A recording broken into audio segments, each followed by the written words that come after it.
Yo, yo, yo! We're back in the house, ladies and gentlemen. Welcome back for another episode of Casa BLANCA. Where we'll always have Schulich. For those of you who cannot tell, we had a party yesterday and I am a bit hungover. Still feeling the effects of the sheer amount of alcohol I drank last night. I slept for 3 hours and my hair's wet right now, so... I didn't fall asleep until about 9 a.m. And then I know it was the worst. And then I woke up very rudely to Nina at 2:30 a.m. and I have been chugging liquid IV with some ice in it like it's been no one's fucking business. ASMR? Oh, sure. Shush! Shh.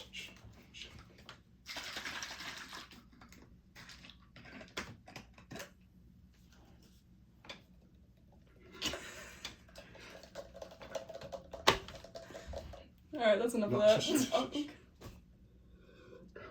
I'm laughing. Stop. I'm sorry. Okay, wow. Shut up. Never disrespect a woman.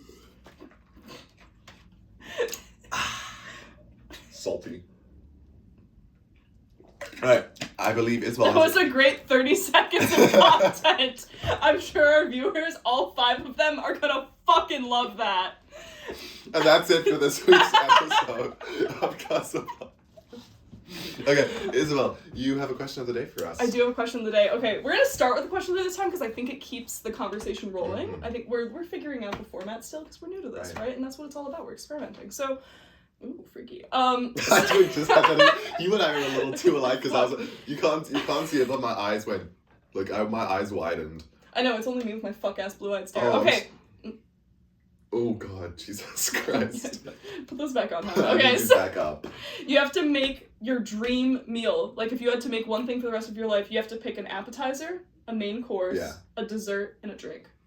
So, for my main course, I'm gonna go with a classic palak paneer. Ooh, I love a good curry, dude. And this is like a spinach curry. It's got paneer in it. It's like the most delicious shit I've ever. Or like, there's this place that's near my house that does the sweet and sour eggplant curry as well. Oh yeah. One time I came home drunk and my parents had like batch ordered a bunch of curry, right? Because I wasn't there for dinner and I came home and I devoured that shit with like garlic naan. Oh my God. Oh yeah. Now, you can never go wrong with an appetizer of truffle fries. I don't think there's anything better than some good old truffle fries. To drink, it really depends. If we're going non-alcoholic, I think an ice cold Sprite, right? Yep. Or you know, I'm gonna hit you with one better. Crush orange. A Crush orange slushy iced tea. Drink those all the time in high school. And then, but if we're going alcoholic, a cider is usually what I'll go for, but if I'm feeling more adventurous, I've been really into craft beers of late. Getting some really good, they're disgusting, but I'm warming up to them. It's like I have to force No, I know what you mean. It's like you can build an admiration for it over time. Yeah, it's like me with pickles. I fucking love pickles. I'm trying to love pickles. And then for a dessert, I'm just any ice cream, dude. Just something cold. Ice cream. People hate on ice cream a little too much, right? Like that recent TikTok trend was like open your mouth based off how much you like these desserts, right? And ice cream sundaes. Everyone was like, no, dude, ice cream sundaes. That's also like such a classic. That's an OG. I've never heard someone get a fucking ice cream sundae and be like, oh, peanut butter parfait from fucking Dairy Queen. A peanut butter parfait. Is there anything better than a peanut butter parfait? Fuck yeah. Okay, you're up. I'm gonna go for drink. I feel like I'm gonna keep with a non-alcoholic one and an alcoholic one. Non-alcoholic, I'm gonna have to say the Shirley Temple. It is the drink of white women across the world. I've never found that much enjoyment in Shirley Temple. That's because you're a fucking communist. And then for alcoholic, I'm gonna go for a gin and tonic, but specific, okay? It has to be made with Hendrix. I need extra lime, and it should have soda water and not tonic water. Tonic water muddles the palate, and soda water actually brings out the botanicals. Wow. Yep, very important distinction. Okay. Actually, fuck with gin so heavy. Oh, fuck yeah. I mean, we were talking, was I talking about this with you yesterday? that people just used to fucking drink gin and tonics all the time No, in South that's Africa not. to prevent malaria? You know what's actually so And it actually interesting fucking worked. is there's a South African cartoon called Madame and Eve, and the grandmother every day at 5 p.m. is like her thing is that she has a gin and tonic at 5 p.m. She's every so day. gay. And I never really, but that's so interesting that you say that, because then that's probably the reason why she was drinking that. And there's a fun fact for the day. Okay, Oh. but then I didn't know that. yeah, isn't that fun? Mm-hmm. Yeah. And then let's go in order. So we'll go small to large. Appetizer. I'm gonna go deep fried pickles. You ever had a deep fried pickle? I made deep fried pickles and I battered them in salt and vinegar chips the other day. Wait, that's actually sounds so fucking good. Yeah, and then I dipped them in ranch. Were they delicious? Yeah. Or were they mediocre? No, they It's were okay. they were good. I've recently I found struggles with the salt and vinegar chips here, the selection salt and vinegar chips. I was just talking to Isabel about this. My mouth has been burned off. Like A recent tragedy. Because I got really drunk last night and I ate so many salt and vinegar chips. I literally it feels like the skin in my entire mouth is dying. I was eating potatoes earlier today and I couldn't taste them. It's like I genuinely think I've the acid from it burned off everything. Anyway, continue. Yes. Main course, I'm gonna have Rouladen, which is a traditional German dish. You pound steak really thin, and then you fill it with salt, pepper, onions, bacon, sometimes little chopped up pickles too, if you're so inclined. Then you roll it all up, and then you stuff it in the oven and slow cook it, and then you serve with mashed potatoes, and you use like the brown gravy. I've been on my brown gravy kick of recent. Brown gravy is underrated. So when I was younger, I used to be like turkey gravy, all the way, like light gravy, like don't even approach me with this brown gravy shenanigans. But now that I'm older, I'm like, wait, brown gravy has gotten a bad rap. Yeah, I agree. My recent go-to meal has just been roasting potatoes and putting gravy on it. And, oh fuck, that's so good. Genuinely, and then today I made that, but I added cheese to it, so it's basically a poutine, right? That was fucking delicious. Oh, yeah. Great hangover food. Oh, that does. Whenever it's greasy and kind of carby. Yeah. Yeah, I spent an hour today on That's Grindr. how you settle the stomach. I spent an hour this morning on Grindr trying to convince this 46-year-old to buy me A&W, to skip the dishes me an A&W burger because I was so hungry. It was unsuccessful, unfortunately. That's tragic. Dessert. Dessert, that's a great question. I think I'm gonna lean tiramisu. I was just about to ask you about your thoughts on tiramisu. I fucking love tiramisu. Tiramisu is good. It's delicious. I Don't like say it. good. No, it's good. But I think it's so hit or miss. That is true. If it's mid, it's like if it's mid, it's mid. If it's good, it's good. Here are my guidelines for good tiramisu as someone who is not a chef and not Italian. It should be firm. You should be able to cut a square out and it should hold its shape. Yes. You need a thick layer. The cocoa powder on top should be thick. We shouldn't be skimming. The frangelico, which is the liqueur that they soak the ladyfingers in, up it. Yeah. However much you think you need more. I was gonna say that's my opinion too. Is that I need to be able to taste the liqueur. And it shouldn't be so much cream. Not so creamy. I don't like it creamy. No. I prefer it with more of the solid contents. Yeah, I agree. I can agree with that. So I've been to Italy and I had a great time there and I ate lots of good food there. But actually the best tiramisu I ever had was in Sarasota, Florida, at a place called Venezia's. So, anyone can do it. What's your opinion on French onion soup? What's your favorite soup? Oh, okay, wait, 2 good questions. So 1, I'm pro French onion soup because I love soup and I love onions. 2, favorite soup? Oh crap, this one's hard. Okay, I am really partial to a tomato soup because I feel like it's with such grilled cheese. Sourdough grilled cheese. Yup. Sourdough grilled cheese. Or white bread grilled cheese if you're broke. But from the ages of 12 to 18, I would come home and have a can of Campbell's tomato soup at least, I would say 4 times a week. Wow. That shit was so good. And that's not even good tomato soup. It's just nostalgic. I think my favorite soup is French onion soup. Fruit. I recently made it for a bunch of people. A bunch of people. It was 3 other people. But it takes a large batch. A large batch. It fed 4. But I made my own bread to put on top of it, and we couldn't find Gruyere. What grocery store doesn't have fucking Gruyere? Boo. So.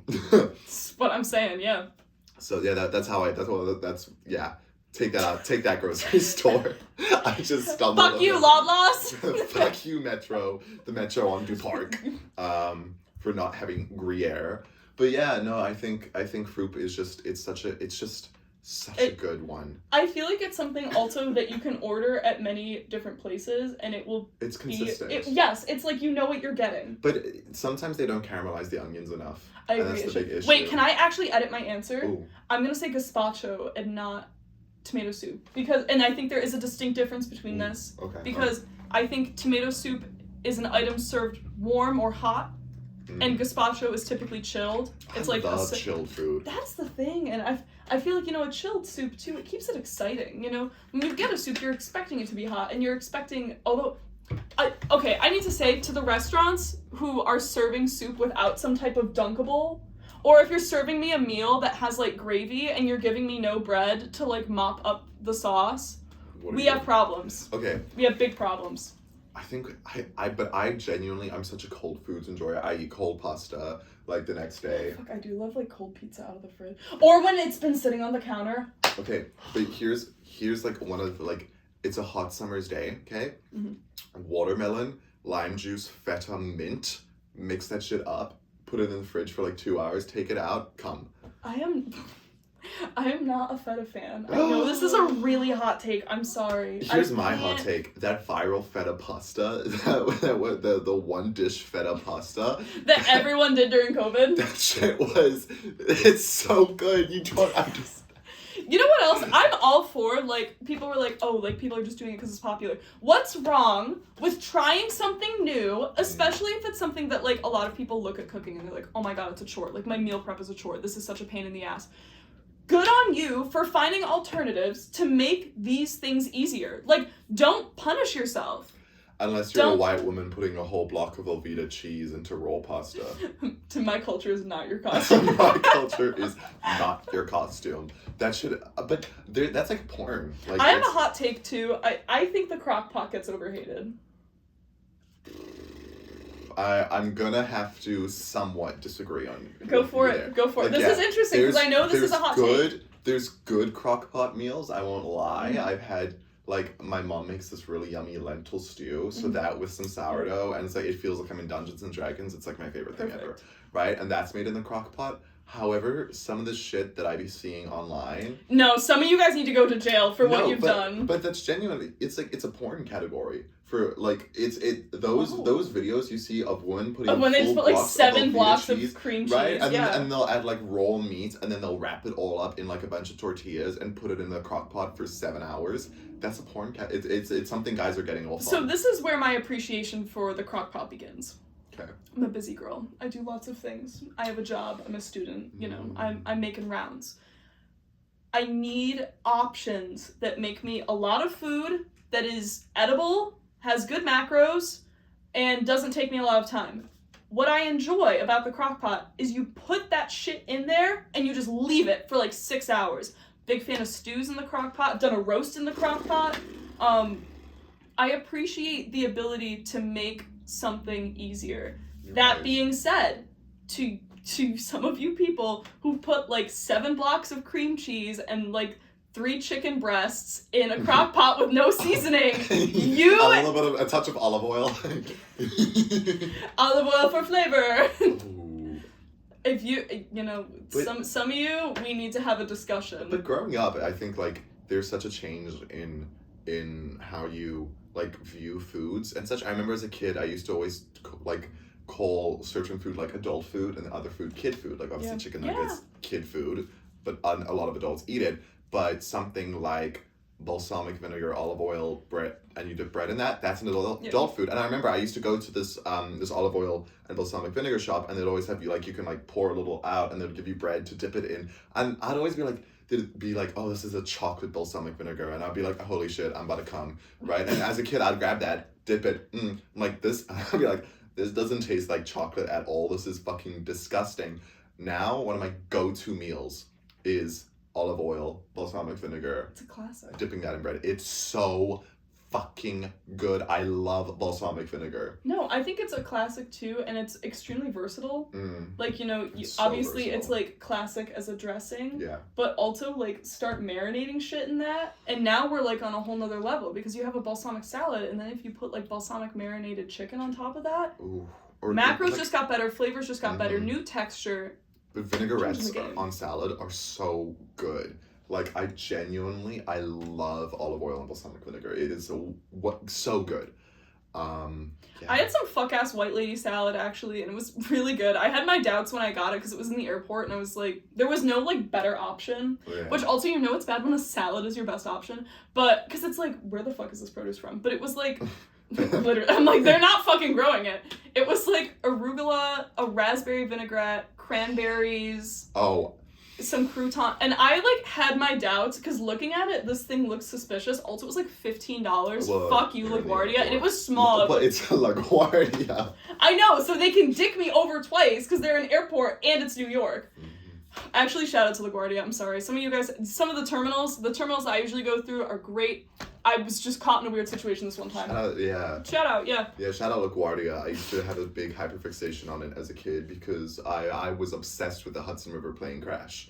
And it's just, like, I watched that movie when it came out in theaters opening day. I want to say it was maybe George W. Bush or maybe I can't remember if it was George W. or H.W. whose dog was named Sully. After the Sully. My name in my dad's phone is still Captain Chelsea B. Sullenberger from when I changed it. Bitch, Captain Chelsea B. Sullenberger. I changed it to that when I was like 11, and it's still been like My that. mother's first name is Andrea, and the second she got her doctorate, she became Dr. Dre. Wow. Isn't that sweet? I know. That is so sweet. Yeah. She's still in my phone as that too. So I wanted to bring up a little point that you made there, and it reminded me of something. Sure. I have a vendetta, a personal vendetta. I love raisins. I love raisins so much. Raisins are fantastic. They get too much hate, first of all. Raisins get too much hate. Fuck you, craisins. You get too much praise. You are the scum of the earth. I fucking hate you, craisins. Craisins are the most disgusting thing I've ever put in my mouth. Ooh. And that's saying a lot, okay? I hate craisins because you mentioned how the salad had cranberries, and cranberries are good. I love cranberry juice. No, craisins, I agree. Fucking like, disgusting. pick one side or the other because the palates, they just because they look similar doesn't mean that you can just crossbreed them and it's going to be good. There's no faster way to ruin a salad than by putting craisins in the salad. And I also want to say normally I'm not a huge dried fruits in my salad fan. I'm not anti-dried fruits in my salad, but cranberries, it was like the way the salad looked and packaged and was constructed, I was like, this is like, you're like entering a whole new level of like white womanhood here. Like this is, again, my culture is not your costume. My culture is not your costume.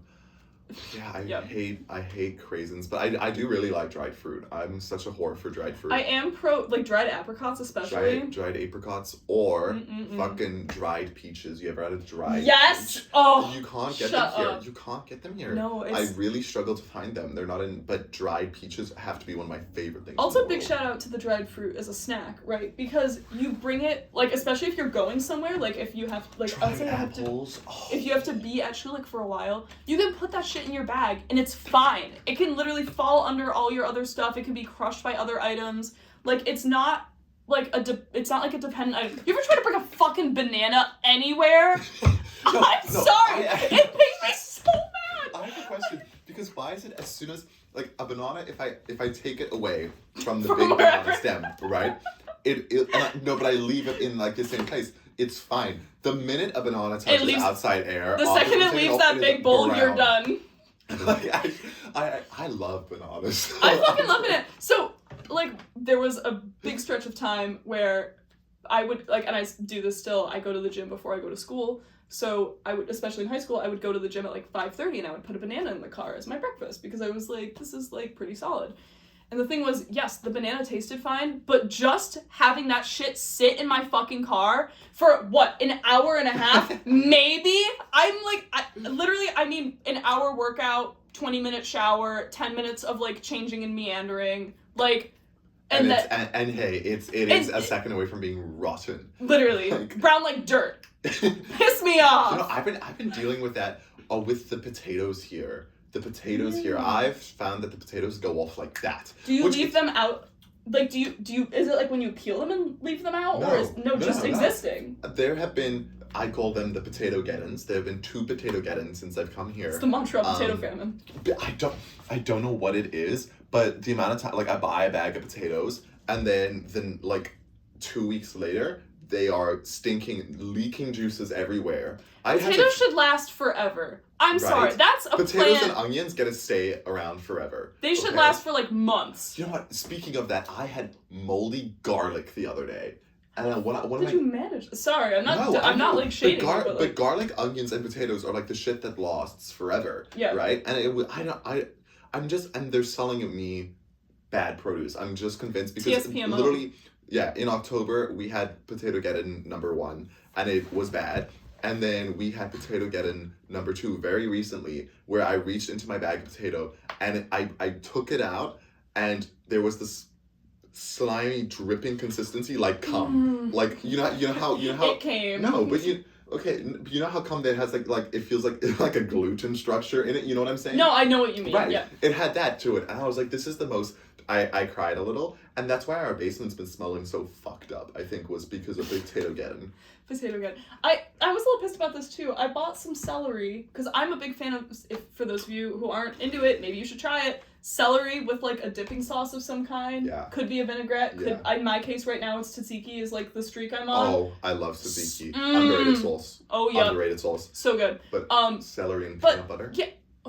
Oh, because ants on the log. Oh yeah. Celery and peanut butter is so fucking good. I was in elementary school. I know what's up. I lost a tooth to ants on a log. Yeah, I bit into the celery. And I was always big. If I needed to lose a tooth, I'd take an apple because there's like a lot of like resistance. My parents would buy me taffy. That's a good one. Yeah, like really hard taffy. My dad had done the string to a doorknob. I don't even think if I could do that now. I think that scares me. Although I used to not be afraid of teeth, but I actually I had a very terrible dental experience in the aftermath of my wisdom. I think you had. No, I think you brought it up on the pod. I bet you I have brought it up on the pod. Yeah, you have. Yeah, actually. and it was fucking terrible. Yeah, 3 post-secondary infections, and then having to literally be held down as they scraped out the infection from inside the socket, and then put me on clindamycin, which like was apparently the same dosage they put MRSA patients on. That was rough, man. You know what I think is so fucked up? Yes. Burn victims and how they'll be in like these intensive like burn wards, and they have to scrape off the flesh. And you consider how painful that is? Because your nerve endings are fully fucking exposed, and then they just scrape it off, and like they don't really give you any anesthetic, and it's like a daily activity. Also, just like when you consider how sensitive your nerve endings are, even just being exposed to air. Yeah. That is like insane. Yeah. Have you ever broken a bone? I've broken 2 bones and I've dislocated my shoulder. Wow, which bones? I broke my elbow and I broke my wrist, both in my left arm. And I dislocated my left shoulder. Wow. Yeah. The most I've ever had is I've sprained a wrist, and that's about it. Damn. Like I also kind of sprained my ankle for a while once while I was at work chasing some kids, and then I fell, and then I was literally like my ankle was so swollen. I fucking hate when that happens. It's like, how the hell am I like having a problem like running? Like, are you fucking kidding me? Like I'm 19. Actually the last time I like tripped while running, I was really drunk, so that was probably more so the problem than me being 19. But it's like still embarrassing because I'm like, girl, how like I not know how to walk. I'm also like, hello, like how did you do like a workout this morning and you can't fucking walk? Like lock in. Yeah, no, there's something peculiar about that. Yeah, it's like I've been doing this my whole life and I'm still fucking tripping and doing embarrassing shit. There's nothing more embarrassing like tripping in public and then people look at you and they're like, are you okay? Kill yourself. Don't look at me. Do not look at me. Please, God, don't make eye contact with me. Shout out to the guy who fell in our family store. And when I went up to, like, help him because he was kind of old and, like, had a cane and I wanted to make sure he was okay, I helped him up and he said, you look just like my ex-wife, and then left without tipping. Hope you're doing okay, man. That's so weird. I love it when I love it when people just tell me, like, he hit me with, like, a... He like zero. He thought he was gone. He's zero. He thought he was gone. He was like. It was a Silver Springs moment. He was just like. She's here. We're reunited once. You're not getting the fucking alimony, Margaret. Margaret. I don't know if that was her name. My musicianship teacher's name was Margaret. She just retired after 25 years of teaching at McGill. I think so. Okay, sick. Yeah. Not rest in peace, girl, but I do miss Rest you. in retirement. Rest in retirement, oh my girl. God, Work. No, like a rip, rest in retirement. R-I-R, girl, and that's the tea. God, that musicianship, I don't want to like criticize the school's curriculum, but what the fuck is musicianship? Okay, Roxy, musicianship and keyboard. What the fuck? Shout out to Roxy, because we have this running joke that we're like, she like literally said this like one time, but we had gone like from one class to the other like in the same week in musicianship, and our first assignment was to like sing and play a Baroque recit. Okay, sure. True. And then the next one was to lead a gospel choir. I'm not gonna fucking lead a gospel choir. I'm sorry, but like, also like, what fucking class is this? Although I'm actually, for those of you who might need academic help next year, I'm tutoring MUSP 140 and 141. That's nice. Yeah, but I think it's stupid because like maybe I'm just like so advanced with sight reading, but some of these times it's like sight read this rhythm and it's it's not that fucking What do you hard. mean I'm paying like hundreds of bucks to take this class? Right? When it's literally ta ta ta ta ta ta ta ta ta ta ti ti ta ti ti ta ta ta ta ta. See, I fucking already knew. Yeah. We came off that run of 16ths, and they're gonna hit you with an 8th and 2 16ths to like trip you up. The only thing and I'm like, this isn't like some weird like No. we're not counting in like a weird meter or anything. Like this isn't like fuck you 7/8. I hate you 7/8. Speaking of weird. 1 2 3 4 1 2 3 1 2 3 4. No, I'm it depends what you're playing. 1 2 1 2 3 1 2 1 2 Oh, 1 2 fuck. 3 1 2 1 2 1 2 3. I can't do 1 2 3 1 2 1 2 1 2 3 1. I can't do that. I hate or have you ever done like. Sometimes it helps if I feel like the twos and just one big 4. Yeah. 1 2 3 1 2 3. Have you ever done 5/8? 1 2 1 2 3 1 2 1 2? I've done that. My introduction to 5/8 was by Rika. He wrote a really great wind quintet. Dude, Anton Rika? No, I know nothing of him. Okay. Anyways. First cycle of wind orchestra this semester, we played the most fucked up piece where literally the entire thing was written like each bar it changed like 1 2 1 2 was 3 that 1 the 2 1 2 fucking 1 2 modern 1 2 3. thing that you guys played in that first because I was there for that was the October one. Yeah, the Yes. October one. It was and it was like that horrendous. really modern piece. Yeah, it was great. I actually liked it, but it was so hard. And as like an introduction to McGill, I was stressed. Yeah, Stressed out for sure. Yeah. I would say like one of the more challenging meters that I've had to deal with. I played Bernstein's On the Waterfront, which is, if for those of you who have seen the movie, he could have been a contender. But there's a part that goes back and forth each bar between 3/4 and 4/4, and it alternates every bar. And the problem is my part itself actually wasn't hard, but you do need to count voraciously to be on track, because after that like big section of going back and forth between the 3/4 and the 4/4, it's dead silent and you lose the whole effect of the thing if someone slips. A little bit of slip up. God, that's stressful. Counting's hard. Counting is hard. Counting's really fucking hard. Also, actually not a hard meter, just a hard rhythm. The fucking part in the 5th movement of Symphonie Fantastique where everyone's going bum bum bum bum bum bum bum bum bum and people are holding it over different lengths, and then all of a sudden you just have to meet and be like bum bum bum bum bum bum bum bum bum bum. You know where you lose me? You know where you lose me really fast? Mm-hmm. Tied half note triplets. You've lost me. Like so because like if it's just da da da ta ta ta ta ta ta ta ta fine, right? But when it goes ta ta ta ta ta ta and now you're tying them over, you've lost me completely. I do need to like, I can do it, but I need to like I need to sit with it. I need to do little parentheses in my part just to be like, hey girl, like, hey, quick check-in, queen. Does anyone else know this particular thing that some people read on their paper? LUFU? Look up. LUFU. Yeah. Look up, fuck up. Exactly. So when you have a conductor who's like shit at one part, and you're like looking at them actually makes it worse, I hit LUFU. Look up, fuck up. LUFU hose. LUFU hose. Oh my god. So I have. Let's get into it. Let's get into it. I have. This is kind of like the overarching thing. Yes. Now that we've segued for our first half of the fucking show. The first half of the show was just shit. Now we're getting real. Now I want to get real, Let's and maybe it's because I'm like a little hungover, but I'm like I'm feeling the vibes right now. Feel your oats. So, you have famously a pretty low rice purity score. This is true. Right. Is this something, and I want to open this with the question, is this something that you had seen for yourself in your future when you were a kid? Like... Yeah, like when I was 7, I just thought I would be like hitting that. No. No, but like, I mean, for me, I was raised religious, so I was always like, I'm never touching a cigarette. I'm never gonna have sex before marriage. So like, I think I didn't necessarily foresee it for myself. Like, I didn't really see myself becoming like, and I don't even think now that I'm necessarily a party animal. Right. I think I'm like maybe like a party creature. I've been known to party. You're like, yeah. Like this is not unheard of. Yeah. For those of you who were there last night, you know I've been known to party. But I think, like, the most important thing I think I learned from my parents that they did a great job teaching me was they were like, you need to evaluate the decisions you make and the people you spend time with and the things you do and say, do these things reflect me? Do these things reflect the things that are important to me?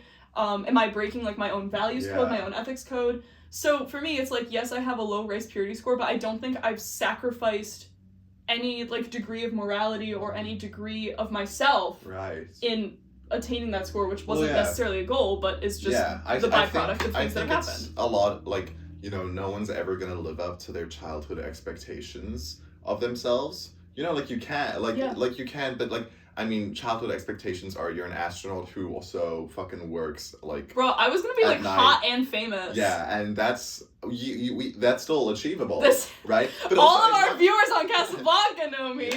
Yeah. So I was just curious on your journey of like self-acceptance of, you know, because I mean, I think that's something I struggled with having such a low rice purity score. Is like, you know, especially because I have that religious guilt that's been intertwined into me. Believe me, I got a fucking healthy dose of that at Catholic school. Yeah, it was. So that's why I'm curious on like the journey for self-acceptance. I also think like once I started to understand a little more about like the human body and biology, I was like, okay, like. Oh, that's why I'm horny, right? Yeah, it's like this makes sense now. Like I know what's going on.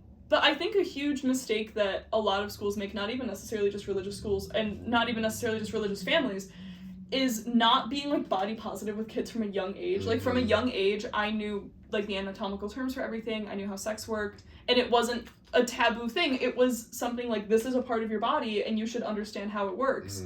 And I think a huge part of why like kids and teens feel so much shame when they start feeling experimental and they're like, you know, wanting to do these things is because they don't understand what's going on and they don't understand why my body's changing. Why do I feel this way? Is it normal that I'm feeling this way? Do other kids feel this way? You know? No, that's super. Yeah, because I mean, I can tell you, I didn't know the anatomical names for things. I mean, I did kind of like once, but I'm talking like when I was super young. No, not at all. And it was all like super fucking sheltered around me. Like, I mean, I remember watching Pitch Perfect, and then afterwards my mom like had a conversation with me about sex, and she was like, you shouldn't be doing this, and she was like super like, it's, you know, it's not okay to do this before marriage. So it's like, and now here I am, an active sex before marriage person. It's just like, you know, a younger me was always like, I'd never do that, right? But here I am. It's just that journey of accepting who you are right now, because I mean, you're once you make a decision, it's there. Hey, also, it's like you're stuck with you for the rest of your life. God, that's like the most draining thing I've ever heard. You're a joy and a beacon of light to be around. Thanks, I think so. I think so too. You embolden the spaces you enter. Like living till I'm 80 sounds like a fucking nightmare. Well, I mean, you could also just like lock the fuck in now and be like a Charlie Parker if you want. If you're really dead set on that, you could. Yeah. It's so much work. You know, my thing is like I. They're also on a lot of drugs.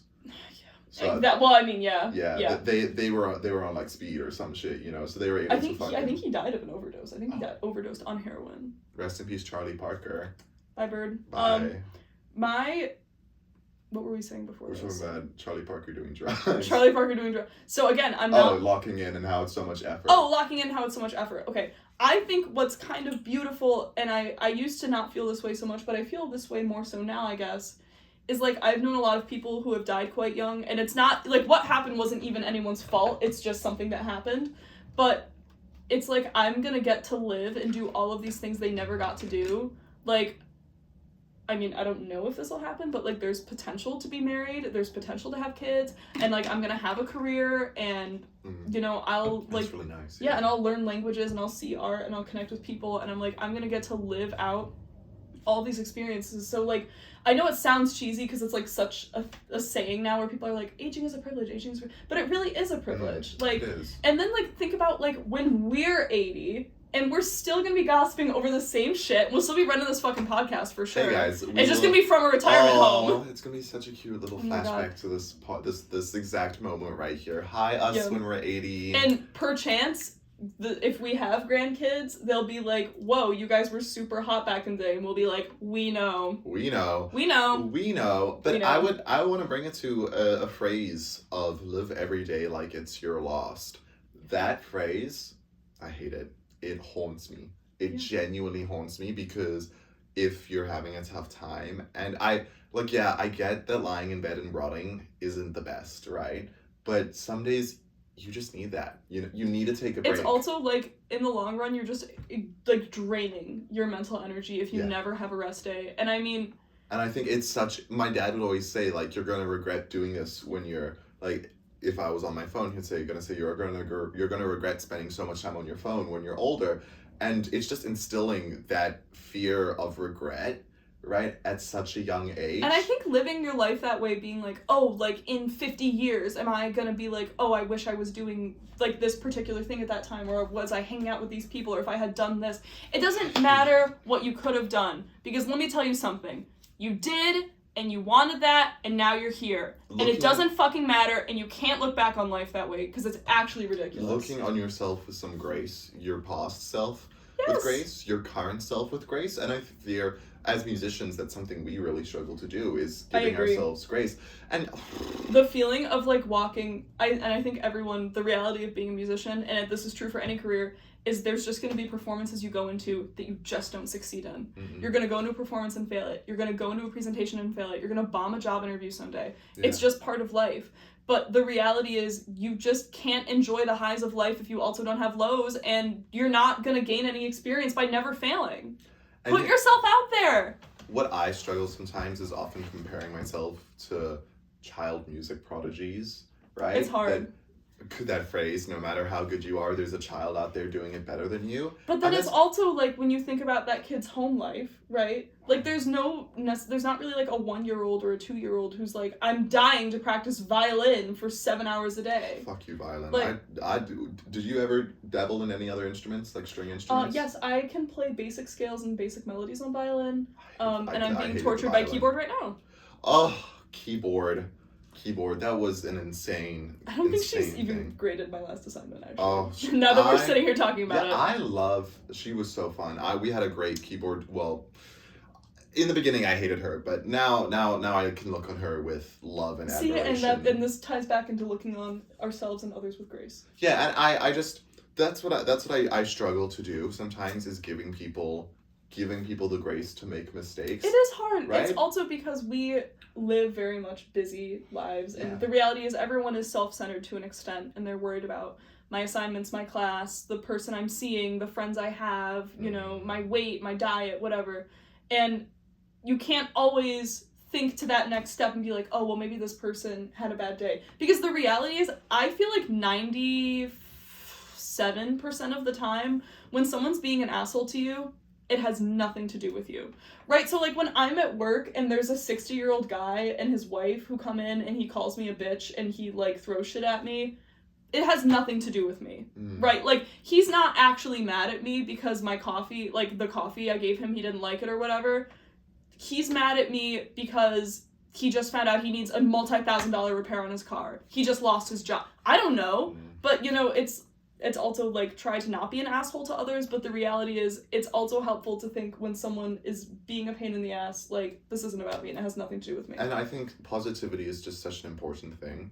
And it's like, and wow, what a controversial statement I just made. I love positivity. Smile. No, but people lack it a lot. And I agree. It's something I really try to keep up on in grade 12 in my final year of high school, was being positive and spreading positive energy, right? Because, I mean, I fully do believe what we put out there comes back to us, right? But it's also just, like, it's so hard to be positive when everything, like, just in general, not... It's hard to be positive. And even, like, right now in our political and economic state of the world, God, the political... Because it's, like, and it's, like, that is, like, on one hand, like, oh my God, like, it is a joke, but it's also, on the other hand, like, it's not a joke. It's, like, we're inheriting a world that is that is ridden with problems, right?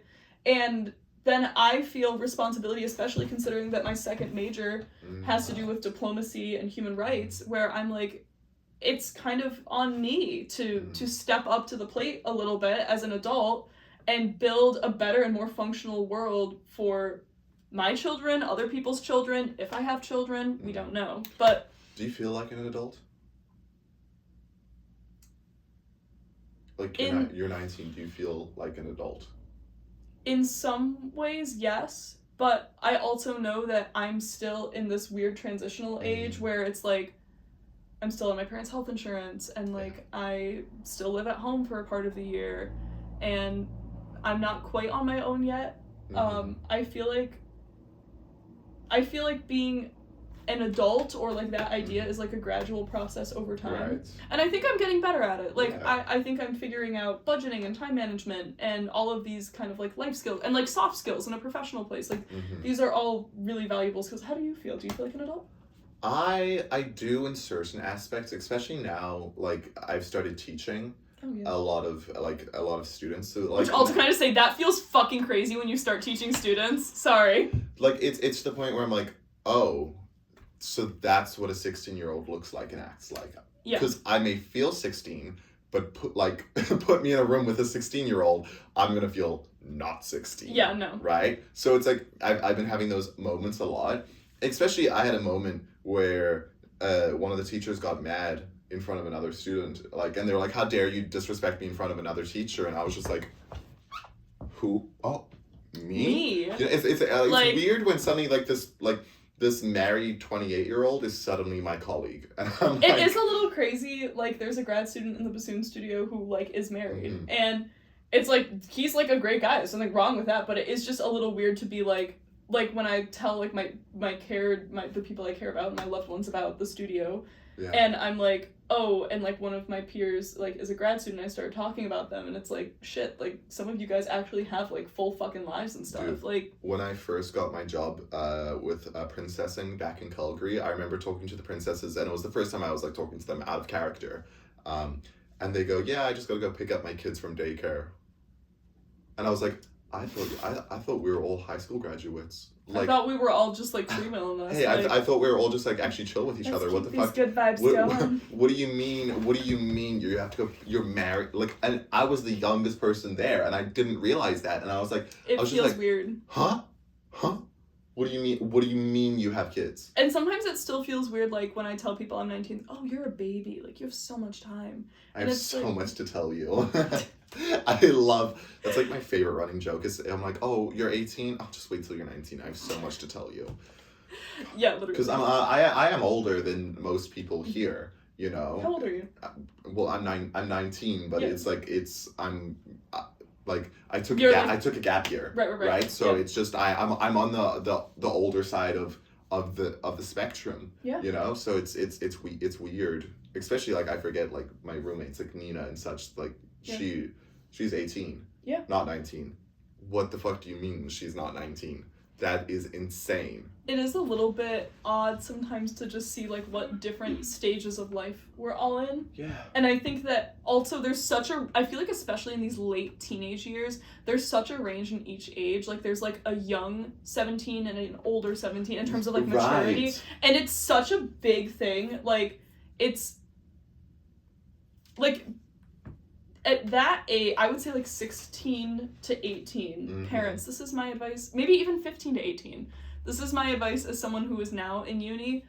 Let your kids start, I'm not saying, like, send them off to go do drugs, but let them start to dabble and experiment in dating someone or seeing someone or going out or having a drink or two or multiple or being in an environment where you have to drink and drink responsibly. Like, you have to, like, you can't, like, go to family Christmas and get fucked up. I mean, like, you can, But you're not supposed to. You're not supposed apparently. to. But it's creating the environment where they can like make a mistake and then learn from it. Like, don't let your kids' first time drinking be when they're surrounded by strangers in a place they've never lived. Yeah. Sorry. That's just common sense. And then they get blackout fucking drunk. And get assaulted or can't find their way home. Or sometimes it's like not even something bad happens, but they're fucking drunk and they fall and they knock their teeth out or they break their wrist and they don't know how to get like medical help and they're alone and no one's... Wow. It's different now what because... What an interesting take. I do agree with that. Thank you. And I feel this way because I had drinking experience before I got here and I just had like general like life experience. It's 21 for you. It's 21 for me, but you know, if you travel to Germany enough and you live in a household full of people who are generally like... I don't want to say like drinking positive because that sounds weird, but like... America is so drinking like negative it's insane. In a way, compared to the UK and like Europe. Like, I feel like I had family members who encouraged me to have a good relationship with substances and not, like, there's a great balance between not being afraid of it and also not being unafraid of it. You can find a good in between, and it's all on you to determine what's right for your body and mind. And that it's such a big responsibility as well when you're so young and when you're young and dumb, right? And now it's like... I mean, I still know some of my American friends who have started drinking this year, and it's like they're having still a hard time figuring out where is my tolerance line, like where's the boundary, when is enough enough? Here's the thing, I always thought what I understood it as a kid was like the tolerance is like, okay, 3 beers and I'm done, right? Well, no, or 5 beers or stuff. No, I know what you mean. But I think now I don't want to call myself an experienced drinker. Right. I am. You know what? I will call myself an experienced drinker. It's like it's such a weird thing to say. It does feel weird to say, but as an experienced drinker, I know now that a tolerance is more like the feeling that you have, right? Yes. It's not 3 beers or 5 shots. It also depends. And I'm done, like, did I have a big dinner? Did I have something super carby? It's a balancing act. Am I on a new medication? Should I take this slow? Because even there are medications where it's like, yes, you can drink on it, but you never know how it's going to affect your whole system. Right. And so I've learned now, it's such a balancing act of, okay, because I know, the thing is also I'm experienced is I know what too drunk is. I know what too drunk is, and I know what not drunk is. Yeah. Right? Because one of my first main drinking experiences, I got blackout drunk, right? And now I know. It's gotta happen. You learn through experience. But here's the thing is I do listen up, kids. You gotta get blackout drunk. No. You need to go and drink all of the alcohol in the house right now. Yeah. No, but it's like you shouldn't be afraid of that. And parents, it's also your responsibility to consider. You can say to your kid all you want, don't drink, don't do drugs, don't go out, blah, blah, blah. Chances are they're gonna drink. Chances are they're gonna drink, and you can't control what they do once they're there. Yeah. And it's on you to give them or help set them up with an arsenal of tools that they can pick from in different situations. Allow your kids to learn how to be drunk. It's also and again, like you say, like we know what too drunk is. Yeah. But if you've never drank before, you've never been out before, how the hell would you know? Right. And there was an instant in the beginning of the year where someone I know went clubbing with a bunch of people who had now she was an experienced clubber, right? And she went out with I think 4 or 5 people who had never drank alcohol before and never been clubbing. That was... Your first time drinking should not be at the club, guys. That was quite possibly, I think, like, I didn't realize that in the moment, but when I sat with it more, I was like, that actually... I'm so glad I didn't go. That's an insane amount of pressure. Because, yeah, especially, first of all, you're basically designated driving these people, right? Like, you're not, but, like, because you're No, walking, you are, yeah. But it's like, you are the one who's You're the one who's supposed to be the most... Also, side note, if your friends are consistently putting you in a situation where you're supposed to be, like, the designated sober person and you're constantly taking care of them, that's not a friendship, and you need to set boundaries with people. And I think there's also there's a skill of learning how to sober up when being drunk. Yeah. Because here's the thing is I will be the drunkest person there, right? If I get an inkling that something is wrong, you need to lock the fuck in. I will lock the fuck in. Especially girls, you need to lock the fuck in. Girls, yes. Girls, I'm just saying, like, you... And you know what else? I'm just saying, these men who come up to you and they say, oh, you're so pretty, and like... And if you're getting a weird feeling off them, you don't owe them the time of day. Don't sit and talk to them. Don't stop when they stop you in the sidewalk. Keep fucking walking and don't say something. You don't owe these men a conversation. And, like, I'm just saying, when you're 18 or 19 years old and you're out at bars and clubs, a 47-year-old is not interested in you for wholesome reasons.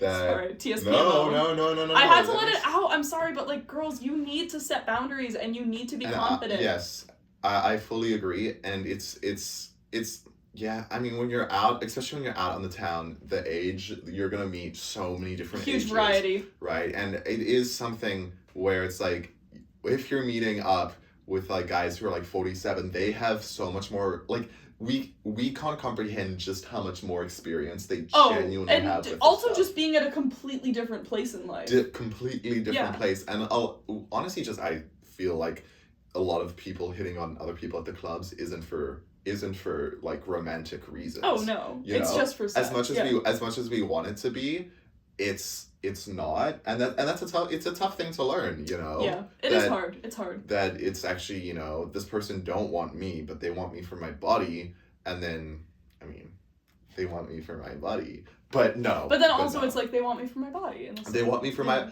lust over love, dude. Like it is. I think. You know what I found out about recently as in this morning at like 7 a.m. how big the drug and sex scene is in Montreal. Girl, I've been knowing. Among gay men. That I'm not familiar with. Because I was messaging with the guy on Grindr and he was like, "Do you PNP?" And I was like, "No." And I was like, "What is that?" And he was like, "Party and play." And he was like, "I'm glad you don't know what that is because it's actually like," and it clicks because I've seen PNP fucking everywhere, right? I just didn't know what it is. And these are guys, and it's not like, oh, we're gonna smoke weed and fuck, we're gonna drink and fuck. These are like hard drugs that people are doing, and I was like designer shit. Yeah, and I was just kind of like, I think it's such an issue. I mean, obviously it's an issue that it's so normalized in culture, but like, I mean, the place, even in Calgary as well, there's just the amount of drugs that gay men use while having poppers. Can we talk about the glamorization of poppers by none other than Troye Sivan? Lead the way. Right. Thank you. I would love to lead the way. Yeah, I was going to say. Sivan, I feel like you have a particular insight here. I do. Yeah. Troye Sivan, right? Famous twink, Very. who writes really good music, and dare I say is somewhat of an idol for young gay. And I want to preface this with young gay feminine men. Right? Mm-hmm. Men who grew up in, like, being told that they were twinks, being told that they were bottom, something I have fully experienced. That was my experience growing up. Now, do I listen to Troye Sivan? No. But do I see how he could be a role model for these children? Absolutely. Now, what Troye Sivan is doing is, for one, recently partnered up with Grindr, right? And had, like, very, like, open and honest conversations about sex, right? Which, that's good. Like I said, body positivity, right? Sex positivity. So he's having these open, honest conversations about sex. He's in these fucking concert halls and he's saying shit like, I can smell the poppers in here, right? And poppers, for those of you who don't know, is a drug that you sniff up your nose and it's like you get a head rush and it loosens a lot of the muscles, which is why bottoms are more likely to use poppers because also highly reduces inhibitions. Yeah. And anal is fucking like painful, right? The muscle doesn't really, its natural state is fully fucking tensed up, right? So Troye Sivan is out here marketing, you know, what I think is a very, like, I don't want to say natural, but the way the gay community is very sex and drug oriented, which is wrong, right? And I think he has such an amazing opportunity to not be marketing in this way and to maybe change the narrative for gay men. But now you have these younger kids that are growing up in the brat era, right? And this is another big thing. Like fucking Charlie XCX, literally there's videos of her doing coke. And I'm not saying you can't do cocaine. You can do cocaine. I don't give a fuck, right? This thing, you can do any of these drugs. It's also literally in her brand. Like, she has a vinyl record with like white powder, right? 365 Party Girl. Should we have a little key? Should we do a little line? And that is okay. But I think it's just a point. But also, it's frustrating there needs to be a differentiation, because it's like Charlie XCX is an adult, and 13-year-olds and 12-year-olds shouldn't be listening to bumping that and be like, yes, this is something that I can like aspire to, or this is something that like is going to entrench in my values. And I'm not saying like as a parent that you need to micromanage every single piece of media your kid consumes. The reality is, I mean, at some point your kid is gonna have to learn about drugs and consumption, but I think Troye Sivan is just setting the precedent for young, gay, feminine men that Grindr and Poppers is in their future. Right? It's normalizing it, and I don't think when you have such a powerful platform, right? When you have so many fans, that why not just speak out on the dangers of this kind of this kind of thinking and behavior? Because also, I would like to say that it gives kind of like, I want to say predatory vibes in the sense that it's like it's normalizing like these older men going for younger gay men, right? It's something that's already so natural, and I need you to all to understand that this is something I myself fall into as well, the cycle of going for older men, right? But I think I feel it's something you can just speak out again and try to put it like slow down and stop it. Yeah, also, there's no harm in doing it. Like, I'm not saying go partner with a Christian organization that banishes sex, but I'm saying Troye Sivan, maybe instead of partnering with Grindr, an infamous hookup app that also many teens are on underage. Yes. I was on that when I was 14, right? And guys were into that. Yeah. Okay? I cannot get this point enough, like across clearly enough, is that me being underage is not an issue to the older men on that app. Okay? Yes. It's an inherently predatory space. It is an inherently predatory space. What I would much rather see Troye Sivan do is partner with LGBTQ charity organizations that promote, like, you know, safe sex with condoms, that educate, right? I feel like the Trevor Project has a lot of resources for that type of shit. I would fucking love if you partnered with maybe not Grindr, but maybe something like PrEP, you know? Something like a genuine HIV exposure, like, post. Or you're telling me like Magnum or Trojan wouldn't want to sponsor him either? Yeah. I mean, seriously. Safe, like, because you're promoting doing poppers and you're promoting an instantaneous hookup app. Yeah. When I think that's not promoting safe sex, that is promoting a dangerous lifestyle, and this narrative is just of gay men.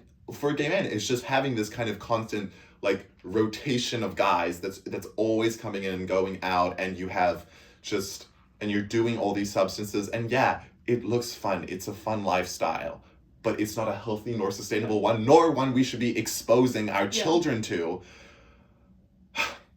No, that's super valid. And I think that this whole like party culture, it's like, yes, I can consume this party culture because I'm 19 and I'm an adult and whatever, but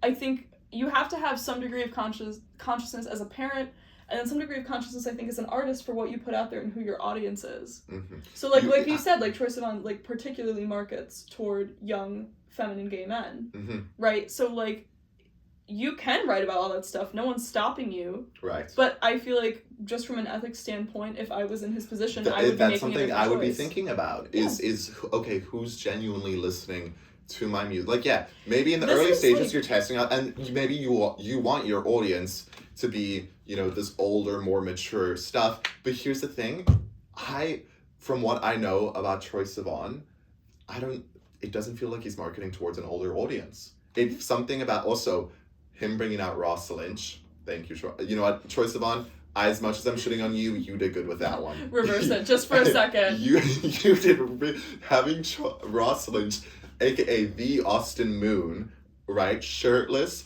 getting a lap dance from you, I do agree with you on that. But I'm saying that as an adult, and I feel like he's not marketing towards, you know. But I also think this comes with like a whole cultural push for underage people to just constantly be pushing the envelope. Like, do you see the shit they have in children's sections? I'm just saying, if you're putting your 1-year-old in a string bikini, you actually have problems. Hey guys, get ready with me while I shit on my mom and I do my drunk elephant before I go to 6th And they're grade. like 10. They're literally, I'm sorry, they're but literally 10 and they're doing skincare, they're doing full faces of makeup, and they're going, this is my OOTD. when I was 10, Hey, you take guess- a bar of Dove soap and you lather that shit. Like, cause you're 10 and it doesn't fucking matter. But also, it's like, think children- about how badly these children are internalizing that they need to be, like, the most They're beautiful, wanting to grow up bestest so ver- fast. Which, right? like, again, okay, I don't invest a ton in skincare. I use Cetaphil for the people that may be wondering, all 5 of you, just in case. I use nothing and it shows, I fear. But, like, again, if I wanted to buy a lot of expensive skincare shit, I could, because that would Also, help. I'll tell you what, my skin, up until about, like, I think it's different for guys and girls, because obviously girls go through puberty a lot earlier, but my skin in grade 6, from when I was younger, I only started getting bad skin grade 11. Like, my skin used to be clear as a fucking dove. And I do feel very blessed. I have genetically favorable skin, which I do appreciate. Thanks, Yeah. Mom. Thanks, Dad. Preach. Yep. You know, it's like, I don't know. I have, like, a generally very light skincare routine. Do you have, like, a certain, like, bedtime routine? Because I feel like a lot of people consider skincare, like, part of their bedtime routine. My bedtime routine, I know I need to start, like, going to bed at, like, a set time every night. Nah. But I don't. I mean, No. I do, but it's more like 2 a.m. It's, like, between the hours of 2 and 3. Yeah, it's very rare that I go to bed before 12. Though recently I did actually go to bed at 9:30 p.m. and it was great. You just went to bed at 9 a.m. today. Well, I did go to bed at 9 a.m. But hold up, just before we go into that, with the bedtime routine can be question of the day for the end. I just wanted to say that this epidemic of children growing up so fast, right, or wanting to be so grown up, you know what it's caused by? That damn phone. Back again. I'm sorry, it is that damn phone. No, and you know what else? It literally is. The uptick in cases, especially among youth girls, of Tourette's and tics as well. Interesting. And a lot of people are linking it to social media and this, like, anxiety that it's causing. It's also, right? like, you cannot let your 9-year-old run amok on the internet and look at photos of women who train obsessively, have extremely unhealthy diets, Photoshop every single photo they post, It's and so then damaging. you're showing those photos to a girl whose body is going to only just start developing, who is going to gain weight, because naturally when you gain boobs and an ass and about 5 inches in your height, yeah, you're gonna gain weight, because that's showbiz, baby. Like, it's honestly so disturbing to me that parents just let their kids completely go crazy. Like, yeah.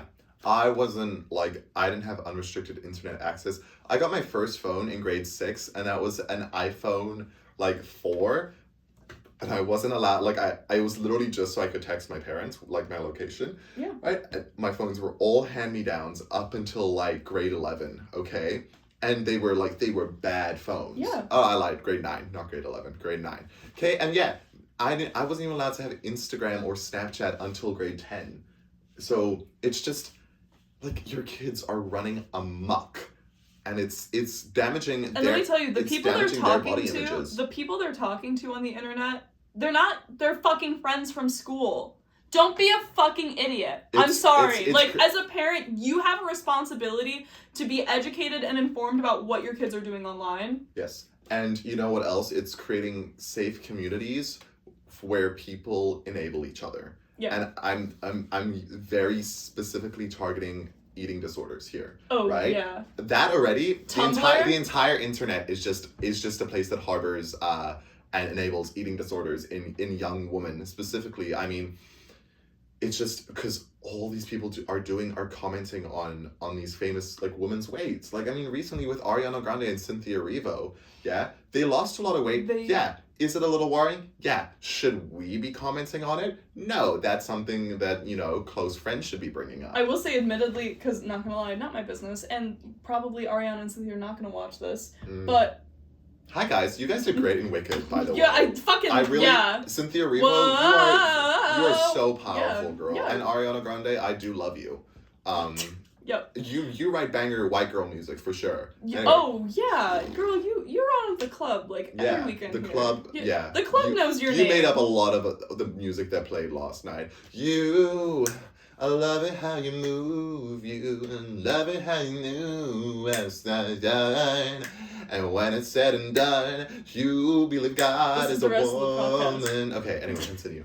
No, but I actually am gonna slightly disagree with you on this a little bit. So? I do think so, because I think when you consider the audience for Wicked, which admittedly is a broad audience, but definitely has some appeal for kids. Oh, like, without a doubt. Yeah.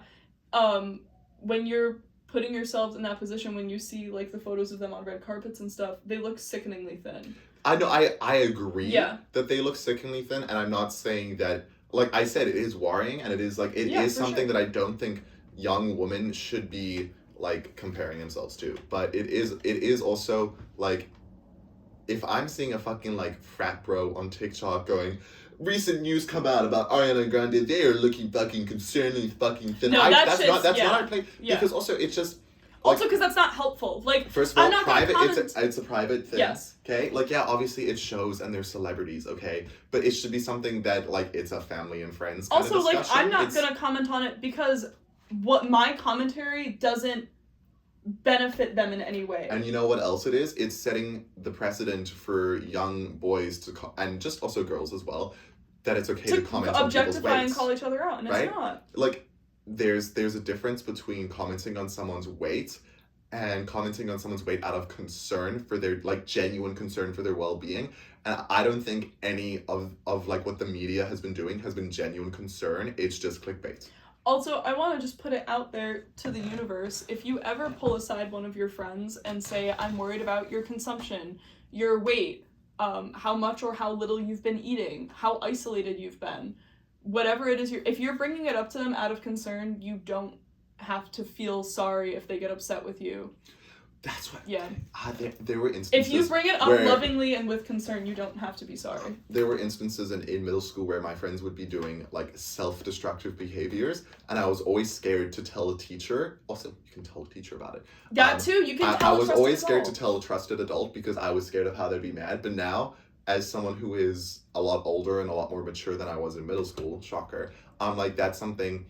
Like, yeah, they have every right to be mad at me about it. But they don't, right? I know. I have a friend. I understand their anger, but they with time they'll understand where I was coming from. Yeah, and I mean it's also like, you know what? If they never understand where I'm coming from, they never want to talk to me again. That's fine.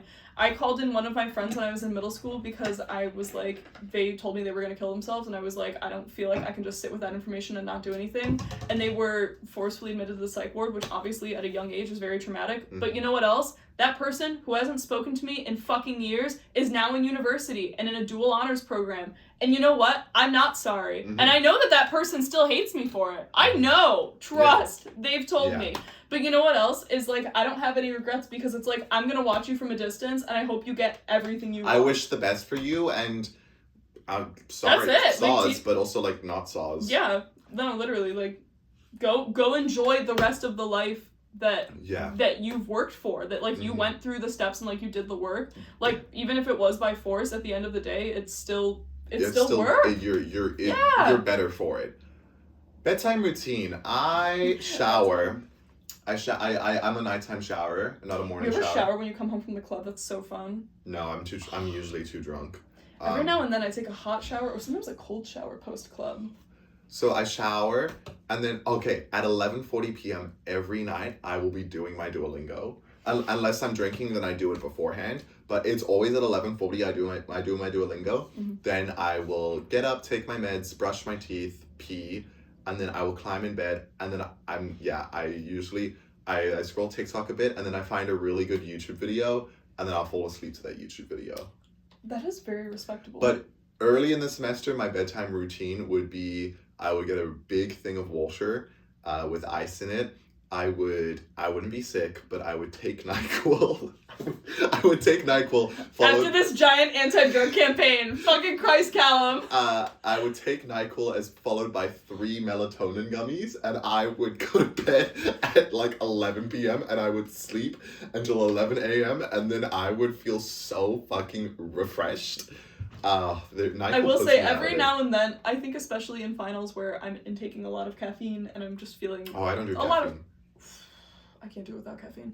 I do occasionally, like once in a blue moon, maybe once every couple months, I will take a NyQuil before I go to bed to try and like re-regulate the schedule and bring things a lot back. of the time I'm like, okay, let's re-regulate the schedule, and it works for like 2 days, and then it's gone, and then I take more.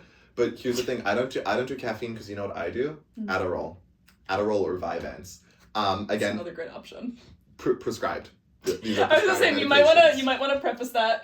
I say Adderall or Vyvanse. It's because I have an Adderall prescription, but I recently switched to Vyvanse. But I'm struggling with the switch. So not sponsored. Not sponsored. So depends on the day. I'll switch between Adderall I won't switch between. But it's like it started as Adderall and then now it's more Vyvanse. But yeah, that's kind of how I roll. My bedtime routine: pills at 8:30. Which I know is technically not even really bedtime. I'm up way past that, but you're supposed to take it at the same time every day. I'm tired of the slander for women who use makeup wipes. I fucking love makeup wipes, okay? That shit is fabulous. Makeup wipes have my heart. And I'm tired of makeup remover because it fucking gets in your eyes, especially if you're washing your face while you're drunk, which really sucks. I'm gonna say something. I fucking hate micellar water. It leaves my face. It leaves my face so slimy. TSPMO. Oh my god. See, here's the thing. Also with micellar water, if I'm rubbing my eyes and I'm using a cotton pad, then the micellar water gets in my fucking eyes. And it burns. That's that why shit makeup hurts. wipes, like they're not so soaked to the point that if you squeeze them, like water will come out. That's why that's what makes them so good. Girls, don't let anyone shame you for using makeup wipes. Or guys, don't let anyone shame you for using makeup wipes, period. So then I'll makeup wipe, and then I also do go then and wash my face. I use my cleanser and moisturizer. There's just something about using makeup remover that is actually atrocious. Hair situation, I usually leave it down when I go to sleep, but sometimes I've been known to occasionally put in some overnight rollers. I've been known to do some braids. Big fan then of scrolling through my phone for a little bit, and I know that this is something it's wrong, and but I know we just talked about it. I have adjusted a little bit. And I've made it a thing where I read for 20 minutes every night. And not an academic related reading. It needs to be a reading that I'm doing for enjoyment for me. Right. And that's been very nice. Yeah, I've been trying to read more just in general. I think reading used to be such a good relaxing hobby. Also, I love you white noise 10-hour video. You know the second I start feeling relaxing sleepy. white noise on Spotify. But here's the thing is I've recently changed from, like, I used to be a big white noise and it's now just like static. I mean, for a long time it was Family Guy. I would fall asleep to Family Guy playing. And I'm trying to move away from Family Guy because I understand that that's quite literally just a dopamine fix while I fall asleep. So now it's more like I'm trying to change. And this goes in general with all my entertainment that I do in life is I've been trying to change to long form entertainment. So Family Guy is not, even though it's 20 minutes, it is not long form entertainment. Family Guy is slapstick, which is fine. Which is fine, and it has its place. Yeah. But now it's more I'm watching like hour-long videos on deep dives of murder mysteries, I love or those. like icebergs. You know what else about I love one is you topic. can listen to those while you do work. You can listen to those while you run errands, or if you're cleaning your room. It's confession is I've been listening to a lot of operas while I do work now. For you. I've been going through operas. I listened to Kraftwerk by Autobahn, fuck. I listened to Autobahn by Kraftwerk, which for those of you who don't know is a German techno band, and it's kind of perfect because that song is 22 minutes. So if you keep listening to it on repeat, you just count how many times you've listened to the song Autobahn by Kraftwerk, and you know how long you've studied instead of having to set a stopwatch. But yeah, I think that pretty much like sums up Just everything that we've been. I think this was actually a really This was very good. I think this was a good debrief after a very unholy evening. We're getting ready. Tomorrow morning's Easter. Tomorrow morning is Easter. You're gonna go to mass. I'm going to mass. Yep. I'm very happy. Tomorrow is also 420. Tomorrow's also 420. Very exciting. Well, it's your first 420. It's my first. Happy first 420. Thank you. I'm hoping for a good night. I'm actually meeting some bassoon companions after this for some. It's not 420, but near 420 behaviors. I can never do that, dude. I'm out substanced for the next little bit. Up until tomorrow. I'm okay because I didn't do weed. I only had alcohol last night. Anyway. Oh wait, actually that's kind of a lot. Okay, well no, that's not the point. The point is, thank you so much for tuning into Casa BLANCA. Where we'll always have Shulik. Make sure that you hit the subscribe button. Smash that like button. Smash that ring like button. The post notifications bell. And I guess we'll see you guys around. I know we didn't have a guest this episode, no but guest. Sometimes I think we just need Isabel and I. Back to our roots. Mwah. All right, bye guys. Bye.